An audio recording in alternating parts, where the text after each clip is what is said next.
Cinderella. Once upon a time, in a faraway land, there lived a rich widowed gentleman and his beautiful daughter Cinderella. When Cinderella's father died, her stepmother stopped pretending to like her. She was jealous of Cinderella's charm and beauty, so she forced the young girl to become a servant in her own home. Cinderella was given a tiny bedroom in the attic. Her only friends were the birds and mice. They listened as she sang about her dreams of a life filled with love and happiness. One morning, Cinderella found a tubby little mouse caught in a trap. "We'll call you Gus," she said. Then she gently set him free and put him with the other mice for safety. "Don't forget to warn him about Lucifer," Cinderella reminded them. And off she went to begin the day's chores. Lucifer was her stepmother's cat. He was sly and lazy, and all the animals hated him, especially Bruno the dog. After Cinderella had given Lucifer his milk, she walked out into the yard. "Breakfast time," she called, scattering corn for the chickens. The mice came running for some breakfast too, but Lucifer was blocking the way to the corn. One of the mice, Jack, crept bravely up to Lucifer and kicked him. There was a loud splash. The cat had fallen into his milk bowl. This made Lucifer very angry. When he saw Gus busily gathering up some of the corn, he pounced on him. Luckily, Gus managed to escape to the kitchen. He scampered up onto a tabletop where he rested against a teacup. Suddenly, just then, a voice shrieked from upstairs. "Cinderella!" "I'm coming," Cinderella sighed. She picked up the breakfast trays and made her way upstairs. Under the teacup, Gus was safe at last. Not far away, in the royal palace, the king and the Grand Duke were talking about the prince. "It's time he married," grumbled the king.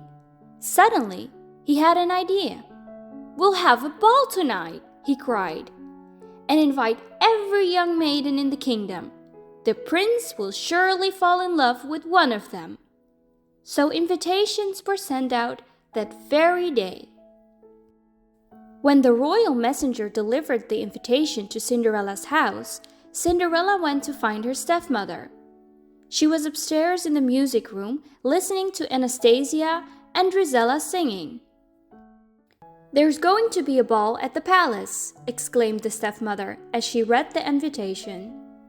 "Every young maiden is to attend." "Why? That means I can go too," said Cinderella hopefully. Anastasia and Drizella shrieked with laughter at the idea, but Cinderella was determined. "Well, why not?" she asked. Her stepmother thought for a moment. Then a sly look crossed her face.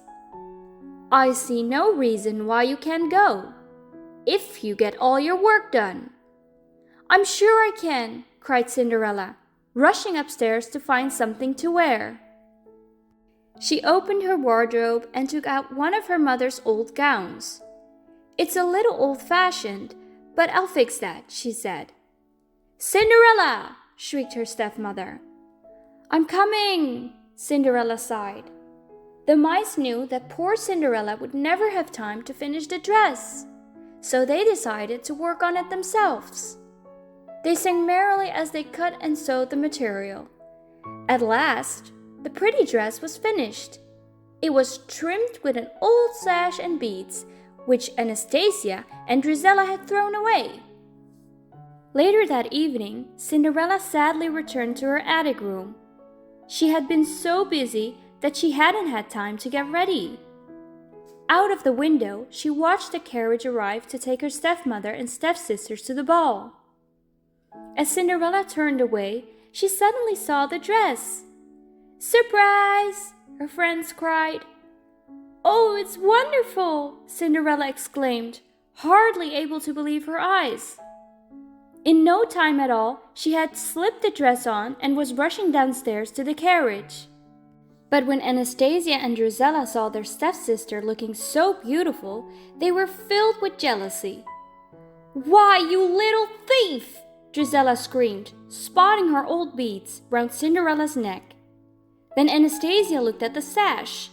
"That's mine!" she cried, grabbing the sash and ripping Cinderella's dress.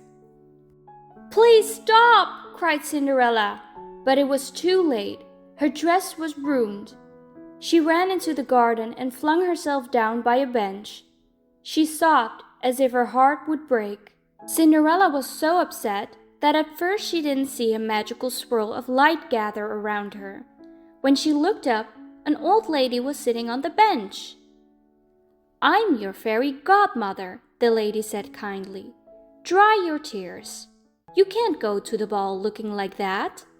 Now fetch me a pumpkin and hurry.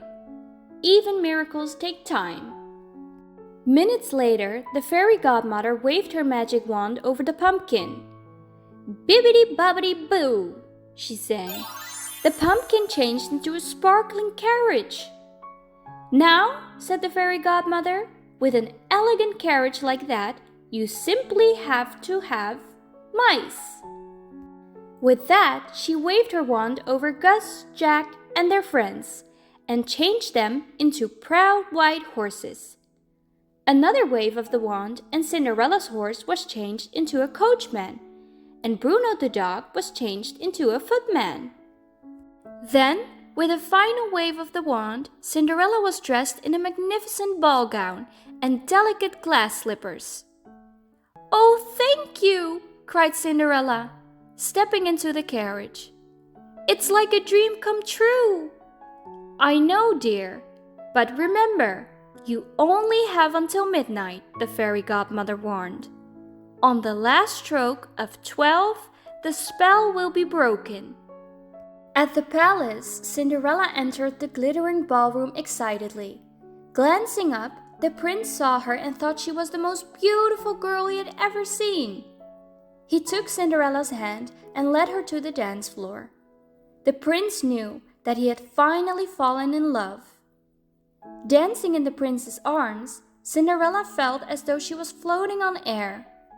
Suddenly, she heard a clock chime. It was the first stroke of midnight.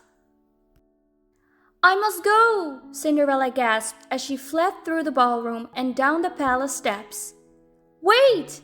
You can't go now!" cried the prince. But Cinderella didn't stop, even when she lost one of her glass slippers on the steps. She leaped into the carriage, which raced away. As the last stroke of midnight was heard, the carriage turned back into a pumpkin, and Cinderella found herself dressed in rags once more. But she was still wearing a single glass slipper. Back at the palace, the prince was heartbroken. He declared he would only marry the girl whose foot fitted the glass slipper he had found. The next day, the Grand Duke began his search. Every maiden in the land would have to try on the glass slipper until he found the prince's true love. Meanwhile, Cinderella's stepmother had become suspicious when she heard her stepdaughter humming the music from the ball. She was determined that Cinderella would not try on the slipper. When Cinderella went up to her room, she followed her and locked the door. At last, the Grand Duke arrived. Anastasia and Gisela were very excited. Taking their turn, they tried to squeeze their feet into the tiny glass slipper, but their feet were much too big. Jack and Gus were desperate to help Cinderella. They took the attic key from the stepmother's pocket and slowly pushed it up the stairs to Cinderella's room. Hot and tired, they finally managed to open the door and free their friend. Just as the Grand Duke was about to leave, Cinderella appeared. "Please wait," she called. "May I try on the slipper?" The Grand Duke led Cinderella to a chair and called for the footman. As the footman stepped forward, the wicked stepmother tripped him up. The slipper flew through the air. There was a loud crash as it hit the floor and shattered into 1,000 tiny pieces. "Oh no!" gasped the Duke. "Perhaps this would help," said Cinderella, reaching into her pocket and bringing out the other glass slipper. Her stepsister shrieked as the delighted Duke fitted the slipper onto Cinderella's foot. Soon afterwards, Cinderella and the prince were married. Her friends, the mice, looked on and smiled. They knew Cinderella's dreams had finally come true.